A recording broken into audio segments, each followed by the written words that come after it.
يقاتلون في هذه الظروف.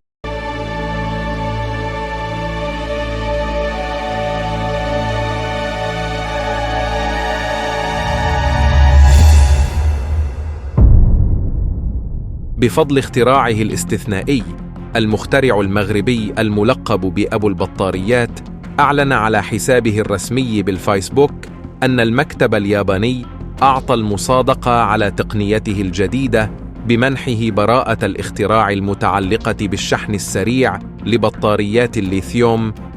وأوضح الموقع أن هذا الاختراع الممنوح للعالم المغربي تتعلق بشحن أسرع لبطاريات الليثيوم، وهي تقنية تسمى الفولت غير الخطي التي يتم استعمالها في الأجهزة الإلكترونية أو في السيارات الكهربائية، حيث يمكن تعبئة البطاريات بنسبة 100% في مدة لا تتعدى 15 دقيقة. وقال اليزمي في تصريح سابق إن التجارب الأخيرة التي قادها برفقة فريقه توصلت إلى شحن بطارية الليثيوم في ظرف 5 دقائق، وتعتبر المدة الزمنية أقل بنسبة 17% من التوقيت السابق الذي سجله المخترع ذاته قبل عام تقريبا، عندما وصل إلى مدة 6 دقائق. كاين اللمسه ديال رشيد اليزامي زعما ما كاينش اي جهاز نقال الكترونيك نقال فيه بطاريه اللي ما فيهش اختراع ديال رشيد اليزامي. اول بطاريه مشات للمريخ فيها لا نود جرافيت ديال رشيد اليزامي.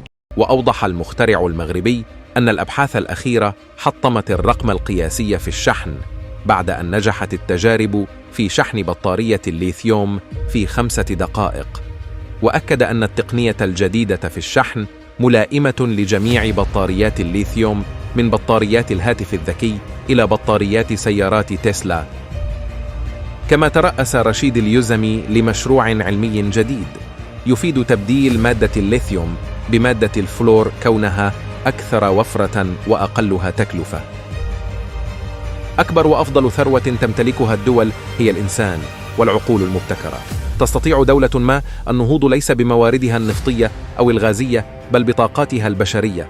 يستطيع مخترع واحد أو مجموعة من المخترعين أن ينهضوا بدولة بأكملها ويغيروا شكل اقتصادها إن عملت الدولة على استثمار هذه الطاقات وتوظيفهم لمصلحة الدولة وليس الفرد. هذا المخترع مفخرة للمغرب.